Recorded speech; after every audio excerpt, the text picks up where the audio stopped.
एक जंगल में रानो चिड़िया अपने दो बच्चों गुड़िया और कुकू के साथ रहती थी। उसका घोंसला छोटा था मगर उसकी दुनिया बहुत बड़ी थी। रानो बच्चों को दाना खिलाते हुए बोलती है, खा लो मेरे बच्चों, जल्दी से बड़े हो जाओ। माँ, आज आप और दाना लाएंगी?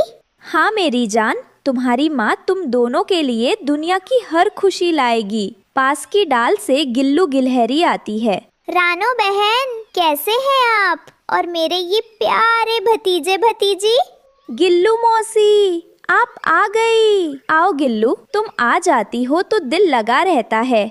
रानो घोंसले से उड़ने की तैयारी कर रही थी। बच्चों, मैं तुम दोनों के लिए खाना लाने जा रही हूँ। याद रखना, बिल्कुल आवाज मत करना। आप फिक्र न करें माँ, मैं गुड़िया का ख्याल रखूंगा। गिल्लू बहन, बस जरा बच्चों पर नजर रखना, मैं अभी आती हूँ। आप बेफिक्र होकर जाएं रानो बहन, मैं यही हूँ। रानो चिड़िया उड़ जाती है। पास के पेड़ों पर कालू कौवा, हरिया तोता और बंटी कबूतर अपने अपने साथियों के साथ बैठे सब देख रहे थे। आसमान में एक बड़ा सा साया मंडराता है। जालिम चील शिकारी की नजर घोंसले पर पड़ जाती है। भैया, वो देखो। तुम डरो मत गुड़िया, माँ ने कहा है आवाज नहीं करनी, चुपचाप बैठो। चील शिकारी धीरे धीरे नीचे आने लगता है। बच्चे डर से एक दूसरे से चिपक जाते हैं। ए, खबरदार, दूर हटो यहाँ से, चले जाओ। चील शिकारी घोंसले पर झपट्टा मारता है। गिल्लू गिलहरी पूरी हिम्मत से चील पर कूदती है, उसे काटने की कोशिश करती है। बचाओ, कोई बचाओ, रानो बहन के बच्चों को बचा लो। आसपास के पेड़ पर बैठे कालू, हरिया, बंटी और बाकी पंछी शोर मचाने लगते हैं। भाग जाओ यहाँ से। कितनी जालिम चील है। लेकिन डर के मारे कोई भी पंछी चील के पास नहीं आता। चील शिकारी गिल्लू को झटक कर दूर फेंक देता है और घोंसले को तहस नहस कर देता है। रानो चिड़िया चोंच में दाना दबाए वापस आती है। वो अपने बिखरे हुए घोंसले को देखती है। गिल्लू एक डाल पर जख्मी पड़ी रो रही थी। गिल्लू, गिल्लू बहन, मेरे बच्चे, गुड़िया, कुकू। रानो तेजी से घोंसले में जाती है। घोंसला खाली था। नीचे जमीन पर गुड़िया बेसुध पड़ी थी। उसकी सांसें बहुत हल्की चल रही थी। कुकू कहीं नजर नहीं आ रहा था। गुड़िया, मेरी बच्ची। कुकू, मेरा कुकू कहाँ है? गिल्लू, मेरा बेटा कहाँ है? गिल्लू लंगड़ाती हुई रानो के पास आती है। रानो बहन, मैं उन्हें बचा नहीं पाई। वो जालिम चील कुकू को अपने साथ ले गया। रानो की दुनिया जैसे उजड़ जाती है। वह अपनी जख्मी बेटी को सीने से लगा लेती है। बाकी सब पंछी, कालू, गोरी, हरिया, बंटी भी नीचे उतर आते हैं। रानो बहन, बहुत अफसोस हुआ। होनी को कौन टाल सकता है। अल्लाह सब्र दे आपको। अफसोस? जब वो जालिम मेरे बच्चों को मार रहा था तब तुम सब कहाँ थे? सब पंछी शर्म से नजरें झुका लेते हैं। तभी गुड़िया चिड़िया आखिरी बार अपनी आंखें खोलती है। माँ, मेरी बच्ची, आंखें खोलो गुड़िया, मैं तुम्हें कुछ नहीं होने दूंगी। लेकिन गुड़िया की आंखें हमेशा के लिए बंद हो जाती है। नहीं नहीं, मेरी गुड़िया, मेरा कुकू, मेरा सब कुछ खत्म हो गया। मुझे भी अपने पास बुला लो। गिल्लू भी रानो से लिपट कर रोने लगती है। रात का अंधेरा घिर आया था। चलो रानो बहन, यहाँ से चलो, हम नदी किनारे चलते हैं, वहीं आखिरी क्रियाक्रम करना होगा। गिल्लू रानो को धीरे धीरे उस पेड़ से दूर चांदनी में नहाए एक शांत नदी के किनारे ले आती है। रानो अपनी बेटी के जिस्म को गोद में लिए जमीन पर बैठ जाती है। वह बस खामोशी से अपनी बच्ची को देखे जा रही थी। रानो बहन, हिम्मत रखो। कैसे रखूं गिल्लू, हिम्मत भी तो उन्हीं बच्चों से थी। एक चला गया, दूसरी। तभी नदी के पानी पर एक खूबसूरत रोशनी चमकती है और उसमें से एक जादुई परी जाहिर होती है। वह बहुत रहमदिल और नरम दिल नजर आ रही थी। रानो और गिल्लू गिलहरी चौंक कर उस रोशनी को देखती है। आप कौन हैं? मैं एक परी हूँ। मैं तुम्हारे दिल का दर्द, महसूस करके आई हूँ। अगर आप सच में परी हैं तो मेरी बच्ची को लौटा दें। प्लीज मेरी गुड़िया को जिंदा कर दें। मैं आपके आगे हाथ जोड़ती हूँ। प्यारी रानो, उठो। मैं तुम्हारे दर्द को समझती हूँ, लेकिन जो रूह इस दुनिया को छोड़कर जा चुकी है, मैं उसे वापस नहीं ला सकती। तुम्हारी गुड़िया अब बहुत दूर सितारों के पास चली गई है। यह सुनकर रानो की बची खुची आस भी टूट जाती है। वह जोर जोर से रोने लगती है। फिर मेरा क्या होगा? मेरा कुक्कू, वो जालिम मेरे कुक्कू को भी ले गया। अपने आंसू पोंछ लो रानो। मैं तुम्हारी गुड़िया को वापस नहीं ला सकती, लेकिन मैं तुम्हारे बेटे कुक्कू को उस जालिम चील से जरूर बचा सकती हूँ। सच? मेरा कुक्कू, मेरा बेटा, वो जिंदा है? हाँ रानो, वो जिंदा है और मैं उसे तुम्हारे पास वापस लाऊंगी। परी अपनी छड़ी घुमाती है और गायब हो जाती है। भुल्ला चील का इलाका एक ऊंची सूखी पहाड़ी। वहाँ एक बड़ा सा घोंसला है। कुक्कू एक कोने में डरा सहमा बैठा रो रहा है। माँ, गुड़िया, मुझे बचा लो। तभी वहाँ वही जादुई रोशनी फैलती है और परी जाहिर होती है। डरो मत कुक्कू, मैं तुम्हें तुम्हारी माँ के पास ले जाने आई हूँ। इससे पहले कि कुक्कू कुछ समझ पाता, आसमान से भुल्ला चील गुर्राता हुआ नीचे आता है। खबरदार, ये मेरा शिकार है। तुम यहाँ से जिंदा नहीं जा सकती।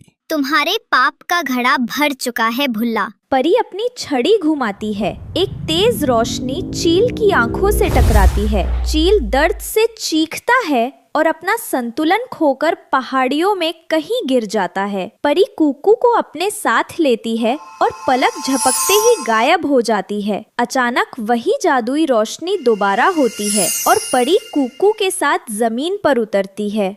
माँ, कुक्कू, मेरा बेटा, तुम आ गए। रानो एक हाथ से कुक्कू को खींचकर अपने सीने से लगा लेती है। कुक्कू भी अपनी माँ से लिपटकर जोर जोर से रोने लगता है। मेरा बच्चा, मेरा लाल, तुम ठीक तो हो? तभी कुक्कू की नजर अपनी बहन गुड़िया पर पड़ती है, जो माँ की गोद में दूसरी तरफ खामोश लेटी थी। माँ, गुड़िया, गुड़िया उठो, देखो मैं आ गया। ये उठ क्यों नहीं रही माँ? रानो कुछ बोल नहीं पाती। आपका लाख लाख शुक्रिया। आपने मेरा कुक्कू मुझे लौटा दिया। आपने मुझ बेसहारा को जीने का एक सहारा दे दिया। हौसला रखो रानो, जिंदगी ने तुमसे तुम्हारी गुड़िया छीन ली है, लेकिन तुम्हारा कुक्कू तुम्हारे पास है। अब तुम्हें इसके लिए जीना है और इसे बहुत मजबूत बनाना है। जादुई परी रानो को हिम्मत देकर हमेशा के लिए चली जा। ये कहानी है सुंदर जंगल की। इस जंगल के एक घने पेड़ पर रानो चिड़िया का छोटा सा आशियाना था, जिसे उसने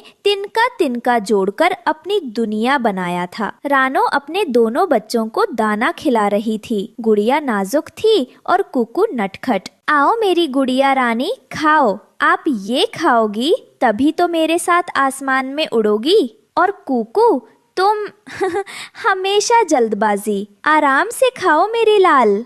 माँ, मैं गुड़िया से पहले उड़ना सीखूंगा, फिर मैं आपके लिए ढेर सारे फल लाऊंगा। जरूर मेरे बच्चों, आप दोनों मेरी जिंदगी हो। मेरी सारी खुशियाँ बस आप दोनों से हैं। मैं बस ये दुआ करती हूँ कि आप दोनों हमेशा महफूज रहो, हमेशा। जंगल के सभी परिंदे, कालू कौवा, गोरी कौवी, हरिया तोता और बंटी कबूतर इकट्ठे हुए थे। सब अपने बच्चों की बातों में लगे थे। बच्चों को सिर्फ तेज नहीं, होशियार भी होना चाहिए। जमाना बहुत खराब है, नजर रखनी पड़ती है। क्यों कालू? गोरी सही कहती है, जंगल अब पहले जैसा महफूज नहीं रहा। कालू भाई, जब से बच्चे हुए हैं दिल घबराया रहता है। उसी पल एक खामोशी छा जाती है। मौत का साया। चील शिकारी एक दहशत अंगेज चीख मारता है। सारे परिंदे भागो, छुपो चिल्लाते हुए अपने अपने घोंसलों की तरफ भागते हैं। रानो अपने घोंसले में बच्चों को सीने से लगा लेती है। कुछ नहीं मेरे बच्चों, तूफान था, गुजर गया। अगली सुबह दहशत भरी थी। बंटी और बबली अपने बच्चों के पास ही बैठे थे। उसी पल चील शिकारी तेजी से नीचे आता है। बंटी और बबली के लड़ने के बावजूद चील उनके एक बच्चे को पंजे में दबोच कर उड़ जाता है। रानो अपने घोंसले से ये मंजर देखती है और सुन्न रह जाती है। शाम को सब परिंदे फिर इकट्ठे होते हैं, मगर आज माहौल में मातम था। बबली कबूतरी और बंटी की आंखों से आंसू नहीं रुक रहे थे। बहुत हो गया, ये बुज़दिली है। हम कब तक अपने बच्चों को मरते देखेंगे? हमें उस जालिम से लड़ना होगा। लड़ना? तालू भाई, आप होश में तो हैं? वह एक चील है, एक शिकारी। हम दाना चुनने वाले परिंदे हैं। हम उसका मुकाबला कैसे करेंगे? ये खुदकुशी होगी। लेकिन हरिया, हम ऐसे ही बैठे रहे तो कल हमारा बच्चा जाएगा, परसों रानो का। कुछ तो करना होगा। हाँ, कुछ तो करना होगा। मैं अपने बच्चों के बिना जीने का तसव्वुर भी नहीं कर सकती। बंटी भाई, बबली बहन, उनका क्या? मेरा दिल फटा जा रहा है। सब खत्म हो गया रानो बहन, मेरा बच्चा। जमीन पर रानी चींटी ये सब सुन रही थी। उसकी आंखों में भी नमी थी। इन आसमान वालों की जिंदगी कितनी मुश्किल है, हर वक्त मौत का खतरा। चांदनी रात में रानो अपने बच्चों के बीच लेटी थी। माँ, आप रो रही हो? नहीं मेरी जान, वो आँख में तिनका चला गया था। माँ, वो गंदा चील बंटी अंकल के बच्चे को ले गया ना? कुक्कू, गुड़िया, मेरी बात ध्यान से सुनो। आप दोनों अब घोंसले से बिल्कुल बाहर नहीं निकलोगे जब तक मैं ना कहूँ। वादा करो मुझसे। वादा माँ, लेकिन आप हमें छोड़कर मत जाना, हमें डर लगता है। मैं आपको कैसे छोड़ सकती हूँ? मैं सांस लेना छोड़ सकती हूँ, लेकिन आपका ख्याल रखना नहीं। मैं आपको कुछ नहीं होने दूंगी। रानो ने ये कह तो दिया, लेकिन उसका दिल जानता था कि वो एक कमजोर चिड़िया है। अगले दिन रानो की हालत खराब हो रही थी। वो डर के मारे अपने बच्चों को छोड़कर दाना लेने नहीं जा पा रही थी। बच्चे भूख से बिलबिला रहे थे। वो मजबूर थी। रानो की बेबसी जमीन पर मौजूद रानी चींटी से देखी नहीं गई। वो हजारों चींटियों की अपनी फौज के साथ पेड़ पर चढ़ना शुरू करती है। रानो बहन, मैं 2 दिन से आपको देख रही हूँ। आपने न कुछ खाया है न बच्चों को खिलाया है। मैं क्या करूँ रानी बहन, मैं उन्हें एक पल अकेला नहीं छोड़ सकती। अगर मैं गई और वो आ गया तो मैं मर जाऊंगी। आप बेफिक्र होकर दाना लेने जाइए। हम यानी मेरी ये पूरी फौज आपके घोंसले के चारों तरफ पहरा देगी। हम छोटी जरूर हैं, लेकिन कमजोर नहीं। हम हजारों में हैं। एक टूटी हुई माँ को एक छोटी सी चींटी से हिम्मत मिली। रानो शुक्रिया अदा कर दाना लेने निकल गई। तैयार हो जाओ, वो आ रहा है। चील शिकारी बिजली की तेजी से नीचे आया। हजारों चींटियां श्रीकिंग शोर मचाने लगती हैं। उसी वक्त रानो दाना लिए वापस आ रही थी। नहीं, मेरे बच्चों! रानो ने जान की परवाह ना की और सीधा चील से टकरा गई। रानो की चीख सुनकर कालू कौवा और हरिया तोता भी चिल्लाते हुए आ पहुँचे। तीनों ने मिलकर चील पर जबरदस्त हमला किया। चील घबरा गया, लेकिन जाते जाते उसके पंजे का एक झटका रानो के घोंसले को लगा। रानो हाँफते हुए घोंसले में दाखिल हुई। कुक्कू सहमा हुआ था, लेकिन गुड़िया जमीन पर पड़ी थी और उसका एक पंख से खून बह रहा था। वो टूट चुका था। माँ, मेरा पंख बहुत दर्द हो रहा है माँ। एक परिंदे के लिए उड़ने से बढ़कर क्या होता है। आज रानो की बेटी का सिर्फ पंख नहीं, उसका मुस्तकबिल टूट गया था। रानो ने एक फैसला किया। वो पेड़ से नीचे उतरी और सीधा रानी चींटी के बिल के पास गई। रानी बहन, मैं एक भीख मांगने आई हूँ। आप हुक्म कीजिए। मैं अपने दोनों बच्चों को, गुड़िया और कुक्कू को आपके पास छोड़ना चाहती हूँ, जमीन के नीचे, आपके बिल में। लेकिन रानो बहन, परिंदे जमीन के नीचे कैसे रहेंगे? वहाँ रोशनी नहीं, हवा नहीं। कम से कम जिंदा तो रहेंगे रानी बहन। ऊपर आसमान में उनके लिए सिर्फ मौत है। जमीन के नीचे अंधेरा है, लेकिन जिंदगी तो है। खुदा के लिए मेरी गुड़िया को बचा लीजिए। रानो, आसमान की रानी जमीन पर एक चींटी के सामने सर झुकाए रो रही थी। आप रोइए मत बहन, आपके बच्चे आज से हमारी हिफाजत में हैं। अगले दिन रानी चींटी और उसकी सेना गुड़िया और कुक्कू को घोंसले से नीचे ला रही थी। गुड़िया उड़ नहीं सकती थी, इसलिए हजारों चींटियां उसे उठाकर धीरे धीरे ला रही थीं। रो मत मेरे बच्चे, बस कुछ दिन की बात है। उसी पल वो मनहूस साया वापस आया। चील शिकारी बदले की आग में जल रहा था। जल्दी करो, वो आ गया। कालू भाई, हरिया भाई, मदद करो। रानो की चीख कालू के घोंसले तक पहुंचती है। ये रानो बहन की आवाज है। वो शिकारी फिर आ गया।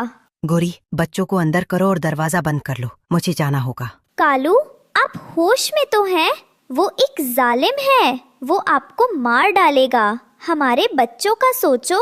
आज अगर मैं रानो बहन के बच्चों के लिए नहीं गया तो कल मैं अपने बच्चों से आंखें नहीं मिला पाऊंगा। आज ये फैसला होकर रहेगा। अपना ख्याल रखना। कालू, हरिया और बंटी रानो के साथ आसमान में उड़े। उनका मकसद चील को पेड़ से दूर ले जाना था ताकि रानी चींटी को वक्त मिल सके। चील रानो को मारने के लिए लपका। आजा जालिम, आज मैं तुझे नहीं छोड़ूंगी। तभी कालू ने अपनी पूरी ताकत से चील की दूसरी आंख पर हमला कर दिया। चील अंधा हो गया, लेकिन गिरते गिरते उसने कालू को अपने पंजों में जकड़ लिया। दोनों एक साथ जमीन पर गिरे। कालू कौवा ने अपनी आंखें हमेशा के लिए बंद कर ली। चील शिकारी भी मर गया। जंग जीत ली गई थी, लेकिन एक बहुत भारी कीमत रानो रानी चींटी के बिल के पास आई। कुकू आकर रानो से लिपट गया। फिर चींटियों की मदद से गुड़िया बाहर आई। वह लंगड़ा रही थी, लेकिन जिंदा थी। रानी बहन, आपका ये एहसान, ये कुर्बानी, एक चींटी ने आज एक चिड़िया की ममता की लाज रख ली। ये दोस्ती थी रानो बहन। कालू भाई की कुर्बानी बेकार नहीं गई।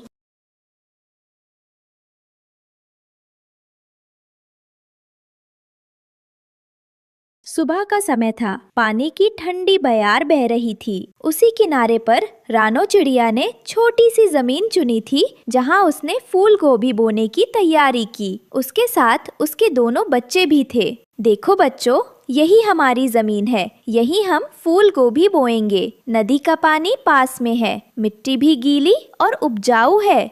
वाह माँ, कितना अच्छा है ये खेत।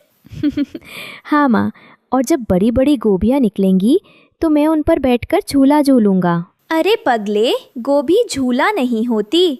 हाँ, ये हमारा खाना है, हमारा सहारा है। मेहनत करोगे तभी मीठा फल मिलेगा। जंगल में धीरे धीरे सूखे की आहट सुनाई देने लगी थी। कई दिनों से बारिश नहीं हुई थी। रानो चिड़िया को अपने बच्चों और आने वाले दिनों की चिंता सताने लगी। अगर वक्त पर बारिश ना हुई तो जंगल में खाने की कमी हो जाएगी। मुझे अपनी फूल गोभी की खेती पर पूरा भरोसा है, यही बुरे वक्त में हमारा सहारा बनेगी। रानो जानती थी कि इतनी बड़ी जमीन पर अकेले खेती करना आसान नहीं है। उसे दोस्तों की मदद चाहिए थी, इसलिए वो अपने सबसे करीबी दोस्तों के घर जाने का फैसला करती है। रानो सबसे पहले कबूतर के घर पहुंची। कबूतर घर के बाहर डाल पर बैठा था। भाई कबूतर, नमस्ते। अरे बहन रानो, कैसे आना हुआ? भाई, जंगल में सूखा पड़ सकता है, इसलिए मैंने नदी किनारे फूल गोभी की खेती शुरू की है। पर खेत बड़ा है, मैं अकेले नहीं कर पाऊंगी। अगर तुम थोड़ा हाथ बटा दो तो। अरे बहन, मैं तो अभी अपने घर का काम संभाल रहा हूँ। मेरे छोटे छोटे बच्चे हैं, उन्हें दाना जुटाना पड़ता है। खेती का काम मेरे बस का नहीं है। ठीक है भाई, जैसे तुम्हें ठीक लगे। फिर रानो गोरैया के घर पहुंची। गोरैया अपने बच्चों को चहचहाते हुए दाना खिला रही थी। बहन गोरैया, कैसी हो? अरे रानो, मैं तो ठीक हूँ, तुम सुनाओ। बहन, मैंने फूल गोभी बोई है, पर खेत बड़ा है और अकेले मुझसे नहीं होगा। अगर तुम थोड़ी मदद कर दो तो। अरे बहन, मेरे तो हाथ पांव पहले से ही व्यस्त हैं। सुबह से दाना ढूंढो, फिर बच्चों को खिलाओ, फिर घोंसले की मरम्मत करो। मेरे पास तो खेती के लिए वक्त ही नहीं है। अच्छा, कोई बात नहीं बहन। थोड़ी उम्मीद लेकर रानो टुकटुकी चिड़िया के घर पहुंची। टुकटुकी बहन, खेती का काम संभालना आसान नहीं, पर अगर तुम साथ दो तो। देख बहन, मुझे भी अपने काम है। ऊपर से मेरी सास आई हुई है, उनका भी ध्यान रखना है। खेती का काम मेरे बस का नहीं। अच्छा, कोई बात नहीं बहन। रानो निराश होकर लौट रही थी। तभी पास की डाल पर बैठा लाल बंगाली तोता सब सुन रहा था। उसका मन भर आया। ए रानो दीदी, तुम इतना दुखी क्यों हो रहे हो? अरे तोता भाई, तुम यहाँ थे? तुमने सब सुना? हाँ दीदी, सब सुना, लेकिन तुम चिंता मत करो। हम भी खेत में मिट्टी खोदबो, पानी डालबो, सब करबो। सच? तुम अकेले ही मेरी मदद करोगे? अरे दीदी, दोस्ती का असली मतलब यही है। अब हम दोनों मिलकर गोभी उगाएंगे। नदी किनारे जहाँ रानो का खेत हरा भरा दिखता था, वहीं पास में कालू कौवे का खेत सूखा और बंजर पड़ा था। मिट्टी फट चुकी थी और उसमें से न तो पत्ते निकले न फूल गोभी। धत तेरी किस्मत, इतनी मेहनत की, फिर भी खेत खाली का खाली, सब बेकार चला गया। अरे कालू, तुमसे खेती ना हो पाएगा। देखो, रानो का खेत स्टेडी स्टेडी ग्रो हो रहा है। हरी भरी गोभियां निकल रही हैं। तो क्या करूं? अब भूखा मरूं? गोरी ने थोड़ी देर सोचा, फिर चालाकी से मुस्कुराई। हम क्यों मेहनत करें? दूसरों का तैयार खेत है ना। चलो, रानो की गोभी चोरी कर लेते हैं। क्या चोरी? हाँ, अब यही तरीका है। रानो की गोभी स्टेडी स्टेडी ग्रो हो रही है। बड़ी बड़ी गोभियां। हम रात में जाकर आधा खेत साफ कर देंगे। कालू कुछ देर सोच में पड़ गया। तो तय हो गया। रात होते ही हम रानो की गोभी चुराएंगे। चांदनी रात में दोनों नदी किनारे उड़ते हुए रानो के खेत की तरफ जा रहे थे। रानो अपने बच्चों और बंगाली तोते के साथ खेत की देखभाल कर रही थी। चलो बेटा, पानी डाल लो और पत्तियों पर ध्यान रखना। माँ, मेरी गोभी बड़ी हो रही है। देखो, हरी हरी पत्तियाँ। तभी लाल बंगाली तोता एक तरफ बैठकर आसमान की ओर झांकने लगा। उसकी आंखें थोड़ी चौकस हो गईं। दीदी, हमरा कुछ तो गड़बड़ लगता है। देखो वहाँ पे। अरे हाय, दो परछाइयाँ धीरे धीरे हमारी खेत के तरफ आ रही हैं। कौन? कहाँ? दीदी, वही कालू कौवा और गोरी। देखो देखो, धीरे धीरे हमारी गोभी के पास आ रहे हैं। रानो का दिल धक धक करने लगा। वो जानती थी कि अकेले वो इन चोरों का सामना नहीं कर सकती। तोता भाई, हमें जल्दी से कोई योजना बनानी होगी। इन्हें पकड़ने का मौका सिर्फ एक ही बार मिलेगा। दीदी चिंता मत करो, हमरा पास बहुत प्लान है। रानो और तोता धीरे धीरे खेत में जाल बिछाने लगे। लेकिन जब कालू ने एक बड़ा गोभी का पत्ता पकड़ने की कोशिश की, तभी नीचे से जाल खिंच गया और दोनों फंस गए। जाल ऊपर की ओर उठ गया और घेर दे ऐसी तरह कि वे आगे पीछे हिल डुल भी ना सके। अरे छोड़ो छोड़ो हमें, बस थोड़ी सी टेस्टिंग कर रहे थे। हम बस भूखे थे। क्यों चोरी? तुम्हें मेहनत करके खाना नहीं चाहिए था। तुमने हमारी मेहनत को चुराने की कोशिश की। रानो दीदी, हमको माफ कर दो। हमें पछतावा हो रहा है। हम आगे से ऐसा नहीं करेंगे। ठीक है, तुम माफ तो कर रही हूँ, पर एक शर्त पर। हाँ, हम वादा करते हैं। रानो ने रस्सियां खोली और दोनों को छोड़ दिया। कई दिनों के बाद जंगल पर सूखा पड़ गया। सब तरफ खाने की किल्लत हो गई। रानो के पास उसकी मेहनत की फसल थी। अरे देखो, रानो दीदी के पास तो खाना है। हम क्यों मदद नहीं किए थे? हाँ, सच में हमने बहाना बनाया कि व्यस्त हैं। अब देखो, भूख लगी है और हमारी गलती सामने है। चलो सब हम रानो दीदी के पास जाएं, उनसे माफी मांगे और थोड़ा भोजन मिले। जैसे ही सभी पक्षी रानो के खेत के पास पहुँचे, अचानक एक तेज हवा का झोंका आया। कालू कौवा भी भूख की आस में वहीं आया। उसने सोचा, अगर रानो की फसल मिल गई तो उसका पेट भर जाएगा। रानो, कुछ गोभी मुझे दे दो, मेरी पत्नी घर पर भूखी है। पर तभी एक बड़ा पेड़ जो खेत के पास हिल रहा था, हवा की ताकत से गिरने ही वाला था। सभी जल्दी, पेड़ गिरने वाला है। सभी पक्षी तुरंत दौड़े और पेड़ को दूसरी ओर गिरा दिया। रानो की फसल बच गई। आप सबने मिलकर मेरी फसल बचाई। सच में मैं आप सबको माफ करती हूँ, और हाँ, आप सभी को भोजन भी मिलेगा। तो प्यारे दोस्तों, इस कहानी से हमें यही सीख मिलती है कि दूसरों की मदद करना और साथ देना हमेशा जरूरी। बारिश का मौसम था। सारे जंगल में पानी पानी हो गया था। गरीब रानो चिड़िया अपने टूटे फूटे घोंसले में अपने बच्चों को बचाने की कोशिश कर रही थी। हे ऊपर वाले, इतना पानी गिरा कि मेरे बच्चों के पर भीग गए हैं। क्या एक छोटा सा सूखा कोना भी नसीब नहीं हम गरीबों को? क्यों हमेशा हम गरीबों के साथ ही ये क्यों होता है? क्या हमें जीना का कोई हक नहीं? रानो चिड़िया इधर उधर देखती है और फिर रोते हुए कहती है, ये कैसी परख है? मेरे मासूम बच्चों के पर भीगकर ठंड से कांप रहे हैं। ना कहीं छत है, ना कोई सहारा। इस घने जंगल में क्या एक माँ को इतना भी हक नहीं कि वो अपने बच्चों को बारिश से बचा सके? जवाब दे ऊपर वाले, तू मुझे जवाब दे। बबली कबूतरी उड़ती हुई आती है, खुद छतरी लेकर बैठी है। हाय रानो, फिर भीग रही हो क्या? अरे बहन, ये कोई जीने का तरीका है? देखो जरा, मेरी छत पक्की है, दीवारें मजबूत हैं। बारिश चाहे जितनी भी गिरे, एक बूंद अंदर नहीं आती। तुम कब समझोगी? ये तिनकों के घर अब पुराने जमाने की बातें हैं। थोड़ा दिमाग लगाओ, मेहनत करो और बना लो एक पक्का घर, जैसे मैंने बनाया। मेरे पास खाने को नहीं, घर कहाँ से बनाऊं बहन? दिन भर दाने दाने के लिए उड़ती हूँ, वो भी कभी मिलता है कभी नहीं। मेरे बच्चे जब भूख से बिलबिलाते हैं तब मेरा दिल रोता है। कभी किसी के फेंके दाने बीन कर लाती हूँ।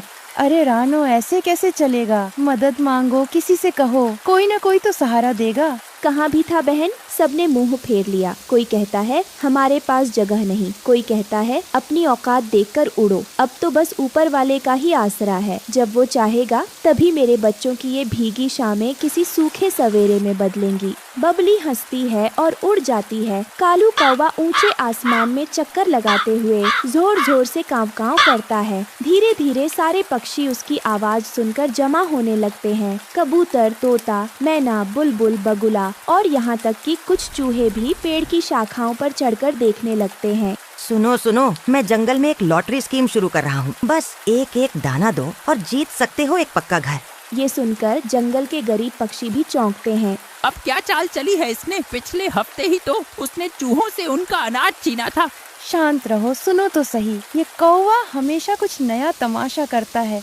मैंने बारिश के मौसम को ध्यान में रखते हुए एक शानदार योजना बनाई है। छत लो, दाना दो योजना। जिसके पास घर नहीं है वह मेरे पास आए, मैं उसे तिनकों से बना कर दूंगा, लेकिन बदले में हर दिन एक मुट्ठी दाना देना होगा, वो भी सबसे अच्छा वाला। कालू भैया, जिनके पास दाना ही नहीं वो क्या करें? क्या भूखे मरने वालों को कोई छत नहीं?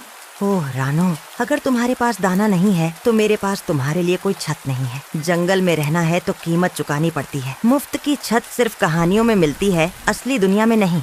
मेरे पास तो एक ही मुट्ठी दाना है, लेकिन अगर इससे बच्चों को घर मिल जाए तो ठीक है। रानू अपने पास का आखिरी दाना कालू को दे देती है। बारिश तेज होने लगती है। एक हफ्ता बीतता है। कालू कौवा जंगल छोड़ने की तैयारी करता है। अरे अरे, सब सुनो, कालू कौवा अपनी गठरी बांध चुका है। उसने सारा अनाज चुपचाप अपने झोले में भर लिया है और जंगल छोड़ने की तैयारी कर रहा है। चारों तरफ चहचहाहट शुरू हो जाती है। मिट्ठू भैया, क्या आपने सच देखा? मेरे बच्चों ने 3 दिन भूखे रहकर वो दाने इकट्ठा किए थे। वो आखिरी उम्मीद थी हमारी। रानो कांपते हुए कालू की ओर उड़ती है, जो एक पेड़ के नीचे गठरी बांध रहा होता है। कालू भैया, क्यों किया आपने ऐसा? क्या हमने कभी आपको दुख दिया? मेरे बच्चे रातों को भूखे रोते रहे, क्या उनका दर्द भी नहीं दिखा आपको? हा हा हा हा। ओ भोली रानो, जंगल में दया से नहीं दिमाग से जिया जाता है। जो चालाक है वही खाएगा, बाकी तो भूख से मर जाएंगे। पास खड़ी बबली कबूतरी भी सुन लेती है और गुस्से में बोल उठती है। कालू, तुझे शर्म नहीं आई? बच्चों के मुंह का निवाला भी चुरा लिया। तू तो कौवा नहीं, शैतान निकला। बस बहुत हुआ कालू, अब तू अकेला नहीं बचेगा। ये जंगल अब तेरा नहीं, आज हम सब मिलकर फैसला करेंगे। तुझ जैसे धोखेबाज के लिए कोई जगह नहीं है यहाँ। तुम सब जो चाहे कर लो, मैं तो अपना पेट भर चुका हूँ और तुम सब भूखे ही रहोगे।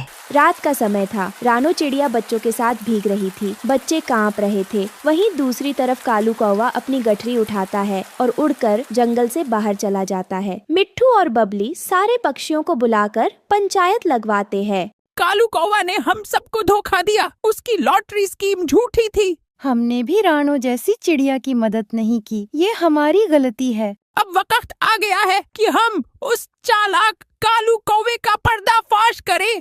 कालू कौवा को जंगल सेवा में लगाया जाए, बिना मेहनताना राणो को वो सब दाना लौटाना होगा। सरपंच जी, कालू तो झोला भरकर भाग चुका है, अब उसे कैसे सजा देंगे आप? राणो, उसकी चिंता आप मत करो। मेरे सेनापति जंगल के सबसे तेज खूंखार पक्षी हैं। वो उस चालाक कौवे को पकड़कर यहाँ पर लाएंगे और हम उसे उसकी गलती की सजा जरूर देंगे। तुम परेशान मत हो, हम तुम्हें इंसाफ जरूर दिलाएंगे। वहीं उल्लू का सेनापति चील तेजी से उड़कर जंगल के बाहर जाता है और दूर कहीं उसे कालू कौवा दानों के साथ मिल जाता है। वो उसे पंजों में पकड़कर जंगल ले जाता है। माफ कर दो, आप सब मुझे माफ कर दो, गलती हो गई। रानो, मुझे माफ कर दो, मुझे आपकी दी हुई सजा मंजूर है। मिट्ठू, बबली और बाकी पक्षी मिलकर रानो के लिए पत्तों तिनकों से घर बनाते हैं। तुम सबने मुझे आसरा दिया, मैं इसे कभी नहीं भूलूंगी। आप सबका बहुत बहुत शुक्रिया जो आपने इस गरीब माँ की मदद की और इस बारिश के मौसम में इन बच्चों को आसरा दिया।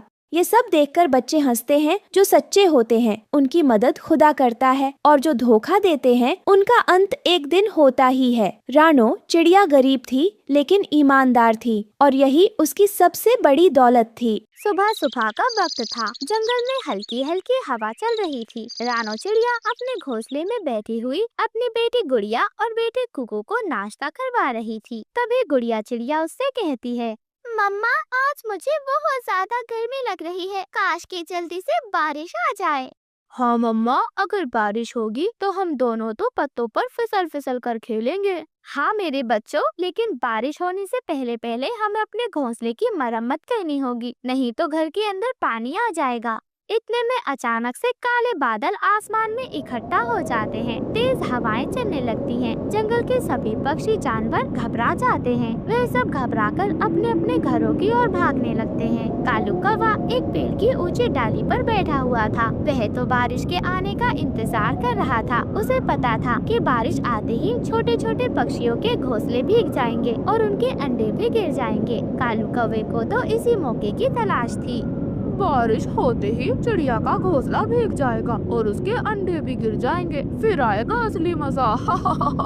और फिर कालू कौवा आसमान की ओर अपनी गर्दन उठाता है और बादलों की ओर देखकर जोर से बोलता है, अबे ओ बादल, जंगल में सबसे ऊंचा जो घोंसला है ना, वहीं पर सबसे ज्यादा बारिश बरसाना। तभी बादल गरजते हैं और हल्की हल्की बूंदाबांदी शुरू हो जाती है। रानो चिड़िया जल्दी से अपने घोंसले के चारों ओर पत्तियां और घास लगाने लगती है ताकि पानी बिल्कुल भी अंदर न आ जाए। और देखते ही देखते धीरे धीरे बारिश तेज हो जाती है। बिजली कड़कने लगती है। पूरा जंगल भीगने लगता है। रानो अपने घोंसले को बचाने की पूरी कोशिश कर रही थी। बच्चों, आप घबराओ मत, हम एक दूसरे को बचाएंगे। मम्मा, घोंसला तो हिल रहा है। माँ देखो देखो, पानी अंदर आ रहा है। तभी अचानक से एक तेज हवा का झोंका आता है और रानो चिड़िया का घोंसला डगमगाने लगता है। कालू कौवा दूर से ये सब देख रहा होता है। वह मन ही मन में बहुत ज्यादा खुश हो रहा था। अब देखो, अब आएगा असली मजा। ये बारिश अब तुम्हारे घोंसले को बहा कर ले जाएगी। रानो चिड़िया, तुमने कितनी मेहनत से बनाया था, लेकिन क्या ही फायदा, तुम्हारा ये मजबूत घोंसला अब कुछ ही पलों में टूटकर नीचे गिर जाएगा और तुम्हारे नन्हे मुन्ने बच्चे कहाँ रहेंगे, किधर जाओगी तुम? इतने में अचानक से एक तेज आंधी चलती है और कुछ बड़े बड़े पत्ते उड़कर रानो चिड़िया के घोंसले पर गिर जाते हैं, जिससे रानो चिड़िया का घोंसला बिल्कुल सुरक्षित हो जाता है। लेकिन रानो चिड़िया के घोंसले की नीचे की डाली टूटने लगती है। रानो चिड़िया फौरन अपने पंखों से अपने बच्चों को ढक लेती है। पानी लगातार बरस रहा था। रानो चिड़िया हिम्मत नहीं हारती और अपने टूटे हुए तिनकों को फिर से जोड़ने लगती है। नहीं, मैं अपने बच्चों को कुछ भी नहीं होने दूंगी। चाहे जितनी भी बारिश आ जाए, चाहे कितने भी तेज तूफान क्यों ना आ जाए, मैं अपनी जान दे दूंगी, लेकिन अपने बच्चों को आज तक नहीं आने दूंगी। तभी हवाएं और ज्यादा तेज हो जाती हैं। बिजली भी जोर जोर से कड़कने लगती है। रानो चिड़िया आसमान की ओर देखती है। ए बादल, अगर तुम्हें बरसना है तो बरसो, आंधी चलानी है तो चलाओ, लेकिन मैं अपनी बच्चियों तक एक बूंद भी नहीं पहुंचने दूंगी। मैं एक माँ हूँ और माँ अपने बच्चों के लिए हर मुसीबत से लड़ सकती है। कालू कौवा ये सब देखकर बिल्कुल हैरान रह जाता है, क्योंकि उसे उम्मीद थी कि रानो चिड़िया हार जाएगी, लेकिन वह तो अपने घोंसले को बचाने के लिए पूरी ताकत लगा रही थी। ये रानो चिड़िया तो बहुत हिम्मत वाली निकली। ए बादल राजा, और तेज बरसो, इन नन्ही सी चिड़ियों का पूरा घोंसला तबाह कर दो। इसे सिखाओ कि इस जंगल में कमजोरों के लिए कोई जगह नहीं है। यहाँ सिर्फ चालाक और ताकतवर लोग ही टिक सकते हैं। कुछ देर बाद बारिश धीरे धीरे रुकने लग जाती है। बादल भी हट जाते हैं और सूरज की रोशनी जंगल में फैल जाती है। रानो चिड़िया का घोंसला भीगा होने के बावजूद सुरक्षित था, लेकिन जंगल के कई पक्षियों के घोंसले तो टूट चुके थे। कुछ पक्षी तो जोर जोर से रो रहे थे, कुछ पक्षी अपने नए घर बनाने में जुटे हुए थे। रानो चिड़िया अपने बच्चों को सिखा रही थी कि कैसे मुश्किल हालातों में कभी हार नहीं माननी चाहिए। मेरे बच्चों, देखा आपने कैसे हमारी मेहनत और एकता ने हमें बचा लिया। अब हमें अपना घोंसला और ज्यादा मजबूत बनाना होगा। लेकिन मम्मा, अगर बादल फिर से वापस आए तो हम क्या करेंगे मम्मा? हाँ मम्मा, अगर कालू ने हमें फिर से परेशान किया तो हम क्या करेंगे माँ? रानो चिड़िया मुस्कुराते हुए अपने बच्चों को गले लगा लेती है। मेरे बच्चों, हमें डरना नहीं है, बल्कि हमें और ज्यादा तैयारी करनी है। इस बार हम अपने घोंसले को और ज्यादा मजबूत बनाएंगे। लेकिन कालू कौवा दूर पेड़ पर छुपकर रानो चिड़िया की सारी बातें सुन रहा था। इस बार बारिश से कुछ नहीं होगा, लगता है हमें कुछ और बड़ा करना होगा। और फिर कालू कौवा उड़ता है। वह जोरों से उड़कर बादलों के राजा के पास जाता है, जो पहाड़ों के पीछे सो रहे थे। ए बादलों के राजा, जंगल में जो सबसे मजबूत घोंसला है उसे उड़ा दो। बादल राजा धीरे से अपनी आँख खोलते हैं और गुस्से में गरजने लगते हैं। हमने पहले ही जंगल में खूब बारिश कर दी है, अब तुम क्या चाहते हो कालू? मैं रानो चिड़िया को सबक सिखाना चाहता हूँ। वे खुद को बहुत ज्यादा होशियार समझती है। बादल कुछ देर सोचता है और फिर मुस्कुराने लगता है। ठीक है, लेकिन इस बार सिर्फ पानी नहीं, ओले भी बरसेंगे। कालू कौवा खुशी से उछल जाता है और वापस अपने जंगल की ओर आ जाता है। जंगल में दोपहर का समय था। रानो चिड़िया और उसकी बेटियां अपना घोंसला संभाल रही थी। बादल अचानक से काले पड़ने लगते हैं और ठंडी ठंडी हवाएं भी चलने लगती हैं। माँ, ये तो पिछली बार से भी डरावना लग रहा है। हवा बहुत तेज हो रही है माँ, क्या होगा? घबराओ मत मेरे बच्चों, आप अंदर रहो, मैं सब देख लूंगी। और फिर अचानक से ओले गिरने लगते हैं। छोटे छोटे सफेद पत्थर जैसे ओले जंगल के पत्तों और टहनियों को तोड़ने लगते हैं। जंगल के सभी पक्षी इधर उधर भागने लगते हैं। अब देखता हूँ रानो चिड़िया कितनी बहादुरी है तुम में। ओले रानो चिड़िया के घोंसले पर भी गिरने लगते हैं। रानो चिड़िया अपने पंख फैलाकर अपनी बच्चियों को ढक लेती है, लेकिन घोंसले के तिनके टूटने लगते हैं। अरे नहीं, इस बार मुझे कुछ करना होगा। रानो चिड़िया हिम्मत नहीं हारती। वह तेजी से सोचती है और पास के एक पेड़ के पत्तों को अपने चोंच से पकड़कर घोंसले के ऊपर रख देती है। इससे ओले सीधे घोंसले पर नहीं गिरते। मम्मा, आप कितनी ज्यादा समझदार हो। हाँ माँ, आप सच में कितनी ज्यादा समझदार हो। हमारे घोंसले में अब पानी भी नहीं आ रहा है। जंगल के बाकी पक्षी भी ये सब देख रहे थे। वह भी बड़े पत्तों को उठाकर अपने घोंसलों को बचाने की कोशिश करते हैं। धीरे धीरे पूरा जंगल रानों की तरकीब सीखकर अपने घरों को बचाने लगता है। कालू कौवा ये देखकर बहुत ज्यादा गुस्से में आ जाता है। अरे तेरे की ये चिड़िया तो मेरी हर चाल नाकाम कर देती है। बादलों के राजा को भी ये सब देखकर अच्छा लगता है कि जंगल के सभी पक्षी मिलकर बारिश का सामना कर रहे हैं। वह गरजकर बारिश के ओलों को रोक देता है। धीरे धीरे आसमान साफ होने लगता है। दोस्तों, रानो चिड़िया ने हमें सिखाया है कि अगर हम समझदारी और हिम्मत से काम लें तो कोई भी काम मुश्किल नहीं है। कोई भी मुश्किल हमें हरा नहीं सकती। हाँ, हम सबको रानो से कुछ न कुछ सीखना ही चाहिए। कालू कौवा चुपचाप उड़कर जंगल से दूर चला जाता है। अब उसे समझ आ गया था कि चालाकी और बदमाशी से किसी को हराया नहीं जा सकता। एक पुराना पेड़ था जिसकी एक टहनी पर छोटा सा घोंसला बना हुआ था। रानो चिड़िया अपने बच्चों के साथ रहती थी। कुकू, गुड़िया बेटा, सुबह हो गई है, चलो उठो, माँ कुछ खाने के लिए दाना खोजने जा रही है। माँ, आज भी भूखे ही रहना पड़ेगा क्या? नहीं रे मेरी बच्ची, तेरी माँ जब तक जिंदा है तुझे भूखा नहीं रहने देगी, चाहे आसमान फटे या जमीन कांपे। मैं तुम्हारे लिए दाना जरूर लाऊंगी। माँ, हमारे पास तो कोई बड़ा घोंसला भी नहीं है। दूसरे पक्षियों के घर कितने सुंदर हैं। हाँ बेटा, वो अमीर पक्षी है, लेकिन क्या हुआ अगर हम गरीब हैं। प्यार और मेहनत की छत ताउम्र सबसे मजबूत होती है। याद रखना बेटा, जब दिल बड़ा हो तो घर छोटा नहीं लगता। वहीं रात में आसमान में काले बादल, तेज हवाएं, बिजली चमक रही थी। बच्चे डर से रानों से लिपटे हुए थे। माँ, ये कैसी आवाजें हैं? मुझे डर लग रहा है। डरो मत बच्चों, ये बस बारिश है, पर आज कुछ ज्यादा ही तेज है। चलो हम घोंसले के एक कोने में सिकुड़ कर बैठते हैं। एक जोरदार बिजली गिरती है और रानों का छोटा सा घोंसला टूटकर गिर जाता है। माँ, हमारा घर टूट गया। कोई बात नहीं बेटा, हम फिर से बनाएंगे। माँ हार मानना नहीं जानती। लेकिन अब कहाँ रहेंगे? पता नहीं, पर जब तक माँ की पंखों की छांव है तुम सुरक्षित हो। बस मुझ पर भरोसा रखना। अगले दिन सुबह बारिश के बाद जंगल उजड़ा हुआ था। रानो अपने पंखों में बच्चों को छुपाकर उड़ती है, कहीं नया घर बनाने की उम्मीद में। हे भगवान, मैं कहाँ जाऊँ? इस जंगल का हर कोना अब गीला हो चुका है। पेड़ टूट चुके हैं, कहीं कोई सूखी शाख नहीं बची। रानो थककर एक पत्थर पर बैठती है, बच्चों को देखती है जो भूखे और कांप रहे थे। हे आकाश के मालिक, मैंने किसी का बुरा नहीं किया। मेरे बच्चे इतने छोटे हैं, क्या इनका दोष सिर्फ यही है कि इनकी माँ गरीब है? मैं जानती हूँ कि दुनिया में बहुत से अमीर परिंदे हैं, पर क्या गरीब को जीने का हक नहीं? रानो की करुण पुकार सुनकर आकाश से एक चमकती रोशनी नीचे उतरती है। एक सुंदर परी प्रकट होती है। रानो, तुम्हारे शब्दों ने मेरा दिल छू लिया। आप कौन हैं?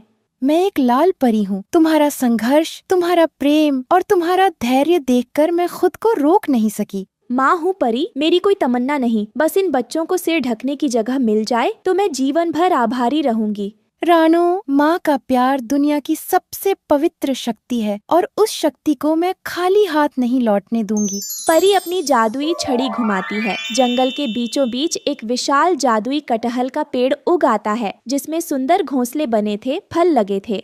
ये क्या है?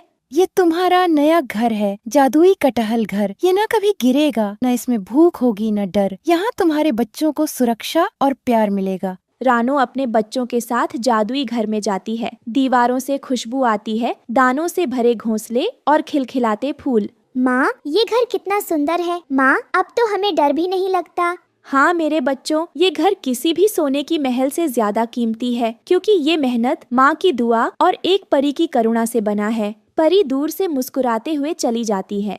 मैंने बहुत कुछ खोया था, लेकिन विश्वास नहीं खोया, और आज मुझे मिल गया सब कुछ। एक घर, बच्चों की मुस्कान और दिल का सुकून। वहीं कटहल घर की खुशबू और चमक से जंगल में हलचल होती है। पास की झाड़ी में रहने वाला मिट्ठू तोता उड़कर आता है। अरे ये क्या चमक रहा है? कटहल का पेड़, इतनी खुशबू, ये तो कभी नहीं था यहाँ। वो उड़कर पेड़ के पास आता है और रानो को देखता है। रानो बहन, ये कैसे? कल ही तो तुम बेघर हुई थी। मिट्ठू भाई, ये किसी चमत्कार से कम नहीं। मेरी ममता और बच्चों का प्रेम जब आसमान तक पहुंचा तो एक परी खुद आ गई। उसने हमें ये घर दिया। रानो बहन, सच कहूँ, जब तुम्हारा घर टूटा मैं कुछ नहीं कर सका। मुझे बहुत अफसोस था। मैंने अपनी चोट से दाना चुना, पर तुम्हारे पास पहुँच नहीं पाया। आप आ गए, यही बहुत है मिट्ठू भैया। इस पेड़ में जगह ही जगह है, आप भी यहीं रह लो, हम सब साथ रहेंगे। तभी परी फिर प्रकट होती है। मिट्ठू, तुम्हारा सच्चा पश्चाताप और प्रेम भी इस घर का हिस्सा है। ये घर सिर्फ ईंटों का नहीं, भावनाओं से बना है। परी माँ, क्या मुझे भी थोड़ी सी जगह मिलेगी इस कटहल घर में? मैं अकेला हूँ। मिट्ठू, कोई माँ सिर्फ अपने बच्चों का घर नहीं बनाती, वह उस हर दिल के लिए जगह रखती है जो सच्चा हो। इस कटहल घर में हर उस परिंदे की जगह है जो प्रेम, ममता और सच्चाई को अपनाता है। आपकी बातें मेरे दिल को छू गयी। परी माँ, अब ये घर मेरा भी है। वहीं दूसरे पेड़ पर बैठा कालू कौवा, जो जंगल का सबसे चालाक और स्वार्थी पक्षी माना जाता है, रानो और मिट्ठू की बातें सुन लेता है। इतना सुंदर घर, फल भी लगे हैं, दाने भी, छाया भी, और ये सब एक गरीब चिड़िया को मिला। ये तो मेरे जैसा चालाक कौवा ही डिजर्व करता है। वो उड़कर सीधे कटहल घर की ओर जाता है। ओ रानो, ये घर अब जंगल की संपत्ति है। मैं कहता हूँ कि इसकी देखरेख मैं करूँगा। तुम लोग निकलो यहाँ से। कालू भैया, ये घर मुझे परी ने दिया है, हमने किसी का कुछ नहीं छीना। मुझे इससे फर्क नहीं पड़ता। जंगल में जो ज्यादा तेज और चालाक है वही राजा है। अब या तो ये घर खाली करो या... तभी परी फिर प्रकट होती है, इस बार तेज चमक के साथ। कालू कौवा, तुम अपने लालच और घमंड में अंधे हो गए हो। यह घर किसी चालाकी से नहीं बल्कि ममता और प्रेम से बना है। परी माँ, मैं तो मजाक कर रहा था। लालच की आग जंगल को जलाती है। कालू, अगर तुमने किसी मासूम को नुकसान पहुंचाने की कोशिश की तो तुम्हारी चालाकी तुम्हारे ही खिलाफ जाएगी। माफ कीजिए, मुझे अपनी गलती का एहसास हुआ। मैं चला जाऊंगा। जाना नहीं है, बदलना है। जब तुम सचमुच मदद करना चाहो, ये घर तुम्हारे लिए भी खुला रहेगा। कालू चुपचाप लौट जाता है, पहली बार शर्मिंदा होकर। अब कटहल घर में रानो, कुकू, गुड़िया, मिट्ठू और कुछ और पक्षी भी शरण पाते हैं। सभी मिलकर एक साथ रहते हैं, काम करते हैं, गाते हैं। माँ, अब हमारा घर सबसे बड़ा है ना? नहीं बेटी, ये घर सबसे प्यारा है, क्योंकि यहाँ प्यार है, अपनापन है और सबसे जरूरी दिलों की जगह है।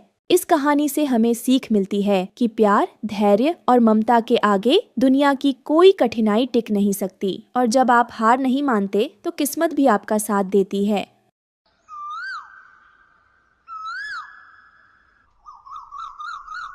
मैं अपनी इन छोटी छोटी दोनों बेटियों को लेकर कहाँ जाऊंगी? आप मुझे घर से मत निकालो। वैसे भी इस घर पर मेरा भी तो अधिकार है ना, क्योंकि मैंने भी इस घर को बनाने में आपकी मदद की थी। फिर आप मुझे घर से क्यों निकाल रहे हो? मुझे नहीं पता, तुम चाहे कहीं भी जाओ, लेकिन अपनी मनहूस बेटियों को लेकर यहाँ से चली जाओ। वैसे भी मेरे पास इतने पैसे भी नहीं है कि मैं इनका खर्चा उठा सकूं। मैंने तुमसे एक बेटा मांगा था, वो तो तुम मुझे दे नहीं सकी। अब मैं इनका क्या करूँगा? तुम यहाँ से अब जाओ, मेरा ज्यादा सर मत पकाओ।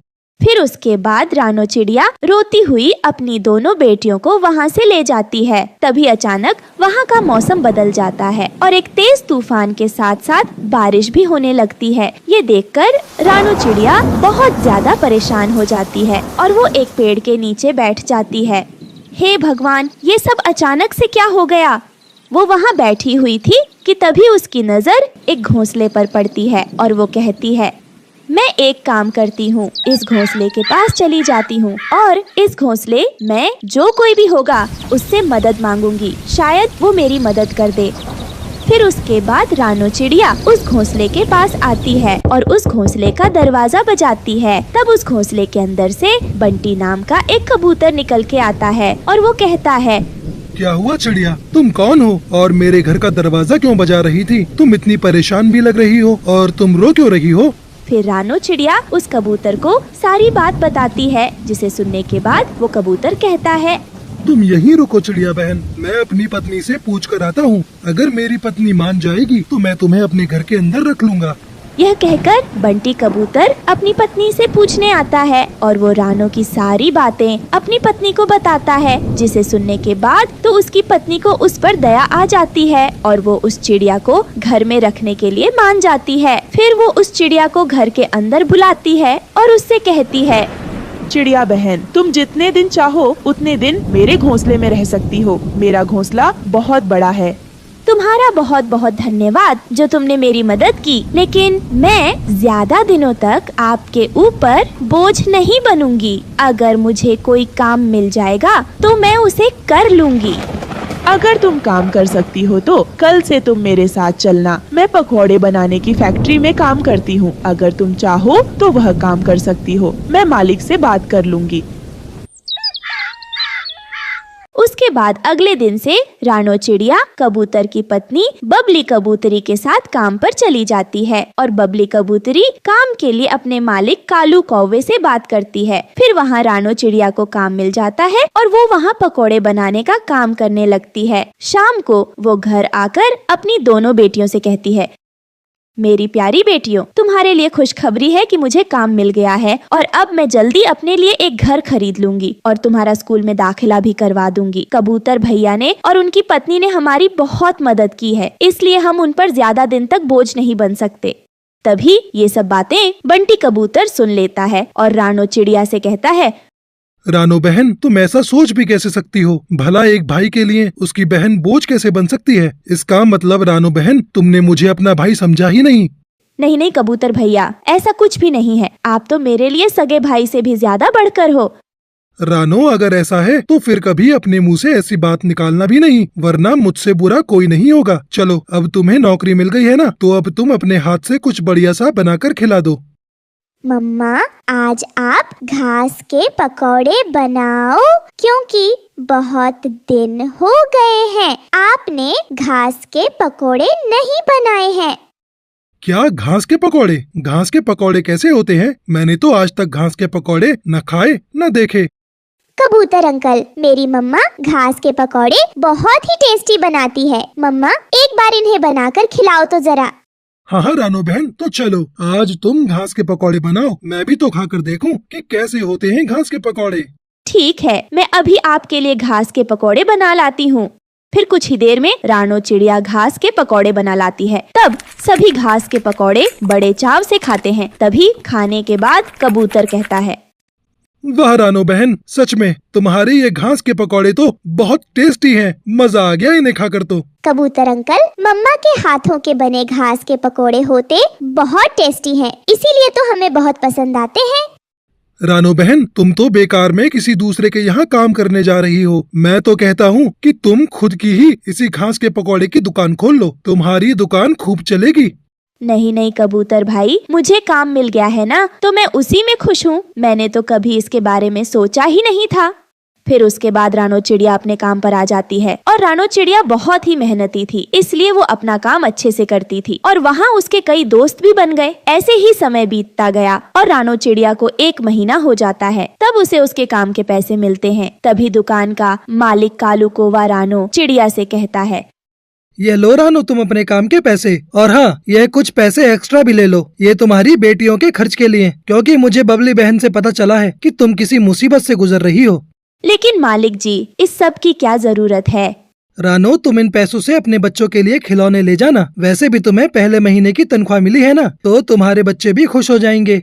फिर रानो उन पैसों से अपनी बेटियों के लिए मिठाई और खिलौने ले आती है, जिन्हें देखकर उसकी बेटियां बहुत खुश होती हैं। ऐसे ही समय बीतता गया और सब कुछ अच्छा चल रहा था। फिर एक दिन फैक्ट्री का मालिक सबको बुलाकर कहता है, मुझे आपको ये बात बताने में बहुत दुख हो रहा है, लेकिन क्या करूं, बताना पड़ेगा कि हमारी फैक्ट्री अब बंद होने वाली है, क्योंकि ये पहले से ही बहुत लॉस में चल रही थी। लेकिन फिर भी हमने सोचा कि समय के साथ साथ सब ठीक हो जाएगा, लेकिन हमारी बुरी किस्मत कुछ भी ठीक नहीं हुआ, और अब हम ज्यादा नुकसान बर्दाश्त नहीं कर सकते, इसलिए हम इस फैक्ट्री को बंद कर रहे हैं। तो आप सभी कहीं और अपना काम देख लीजिए। यह सुनकर तो सभी काम वाले पक्षी बहुत दुखी हो जाते हैं, और रानो चिड़िया भी बहुत दुखी होती है। हे भगवान, अब हम क्या करेंगे? हमारे पास तो कोई और दूसरा काम भी नहीं है, पता नहीं अब क्या होगा। फिर रानो चिड़िया और भी जगह काम ढूंढना शुरू कर देती है। वो कई पक्षियों के पास काम मांगने जाती है, लेकिन उसे कहीं भी काम नहीं मिलता, और ऐसे ही 1 हफ्ता बीत जाता है। अब रानो चिड़िया बहुत ज्यादा उदास रहने लगी थी। तब बंटी कबूतर उससे कहता है, क्या हुआ रानो बहन, तुम इतनी उदास क्यों हो? क्या तुम्हें आज भी काम नहीं मिला?